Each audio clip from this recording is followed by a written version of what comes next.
గుడికి వెళ్తావు, భగవంతుని ముందు చేతులు జోడిస్తావు, కావలసింది కోరుకుంటావు. ఎప్పుడైనా ఆలోచించారా దేవుడికి ఏమనిపిస్తుందో అని?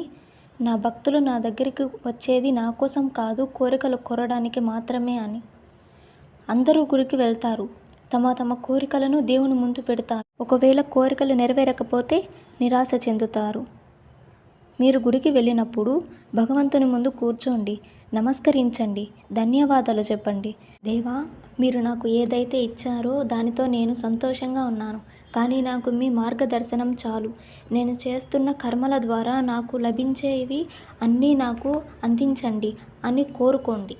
ఒకవేళ మీరు కోరికలు కోరుకోవడానికే గుడికి వెళ్తే ఆ దేవుని ముందు ఎంతో చిన్నవారైపోతారు. అలా కాకుండా మీరు మీ పనిని చేసి దైవానికి కృతజ్ఞత చెప్పడానికి మీరు గుడికి వెళితే అప్పుడు నిజమైన దేవుని చూడగలరు.